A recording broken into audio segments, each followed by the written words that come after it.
Stages of volcanoes, very important thing, इसको note कर लीजिएगा.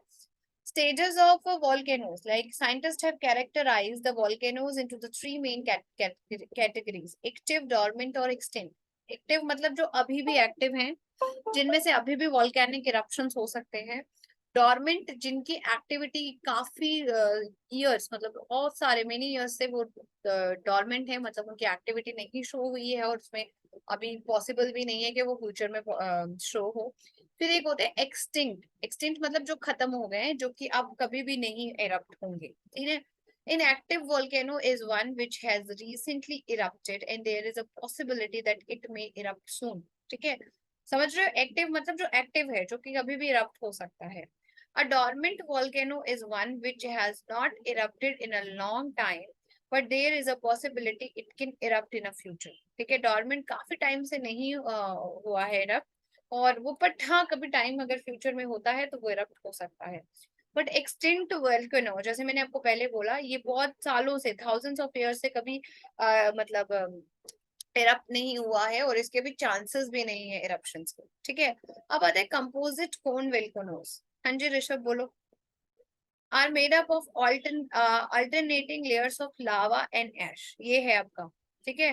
देख रहे हो कंपोजिट, जिसमें आपका लावा है, फिर आपका ऐश है, फिर ये आपका लावा है ये वाला, और फिर ये ऐश है बीच वाला, फिर ये बीच ये लावा है, फिर ये ऐश है, ये यहाँ से भी निकल रहा है, यहाँ से भी. इनको हम लोग कोन्स बोलेंगे डिफरेंट. ये आपका मेन वेंट है. ठीक है. जहां पर क्रिएटर फॉर्म हुआ है. ठीक है. समझ आई मेरी बात? ठीक है बेटा. चलिए, let's move on to the next slide.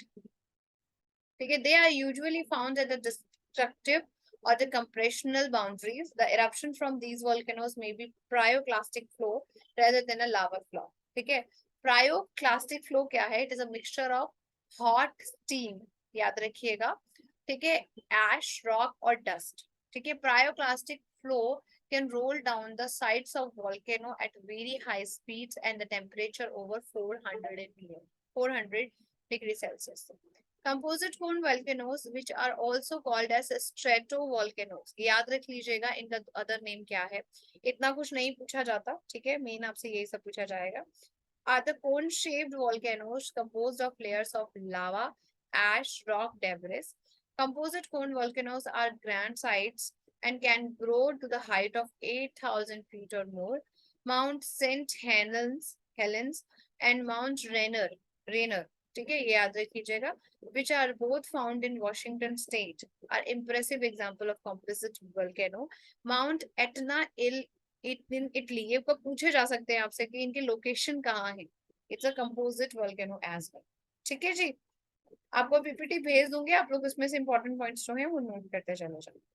ठीक है. Next is these deep side volcanoes erupt in an explosive manner. In fact, the Mount Verissus, ठीक है, is a composite volcano. ये इनके याद रख लीजिए, ये जो है, which is most famous for burying the Roman city of Pompeii in about 20 feet of volcanic ash in 79 AD. मतलब जब इरप्शन हुआ था तो एश के अंदर ही सिटी जो है पूरी की पूरी दब गई थी. ठीक है. The explosiveness of these eruption is due to the thick, highly viscous lava that produced by composite cone volcanoes. And this viscous lava has a lot to do with why they are shaped the way they are. ठीक है. The thick lava cannot travel far down the slope of the volcano before it cools. This makes the sides of composite volcanoes steep. ठीक है. This explosive volcano can spew out. ये सब चीजें छोड़ दीजिए, तो जरूरत नहीं है. ठीक है. बस कंपोजिट वोल्केनो समझ आ गया आपको. उसमें ऐश लावा का लेयर होती है. इसकी वजह से काफी ज्यादा मतलब लावा का जो है हमें डेब्रिस जो है वो मिल जाता है. ठीक है. और इसके कुछ एग्जांपल्स हैं, वो याद रखते हैं. ठीक है. Next is shield volcanoes. ठीक है. This is the diagram of shield volcano.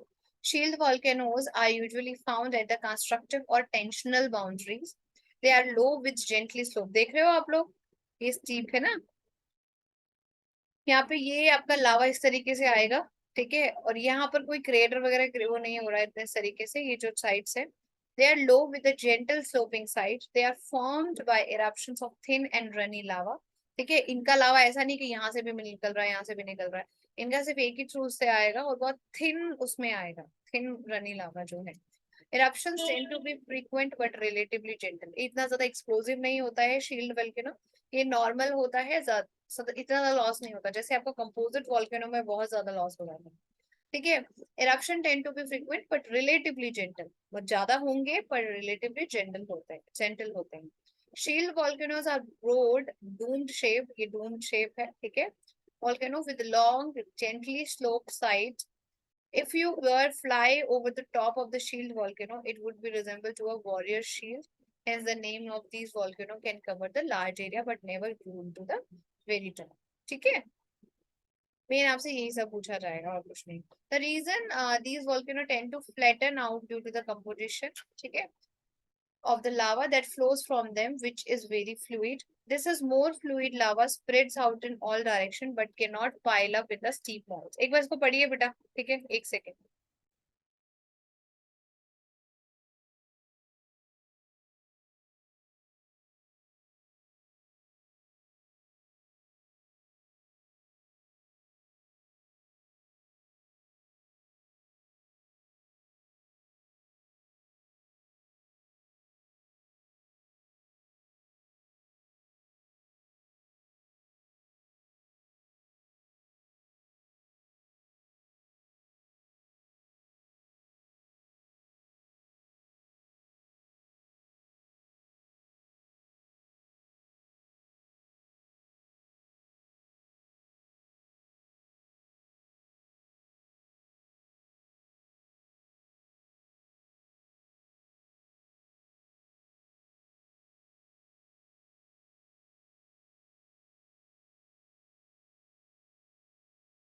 तो हम लोग क्या कह रहे थे, हाँ, the more fluid lava spreads out in all direction but can not pile up in a steep mountain. ये देखो इतना ज्यादा कोई एग्जांपल नहीं है इसमें, ये सब छोड़ दीजिए आप, मतलब इतना नहीं पूछा जाएगा, बट मेन मेन चीज मैं लिखवा ही देती हूँ। लाइक द वॉल ये basalt lava flows from these volcanoes, मतलब shield volcanoes are the source of basalt rock हो सकता है। एक पॉइंट यहाँ से आपको आ सकता है called basalt flood basalts. The volcanoes that formed the basalt of the Columbia Plateau were shield volcanoes. Mauna Loa in Hawaii is a shield volcano too. ठीक है। shield volcanoes eruptions are less explosive, मैंने आपको पहले ही बताया। composite volcanoes ज्यादा होते हैं। ठीक है। पूरा वीडियो देखने के लिए और लेटेस्ट एग्जाम अपडेट्स जानने के लिए डाउनलोड करें कैरियर डिफेंस स्कूल का एंड्रॉयड ऐप।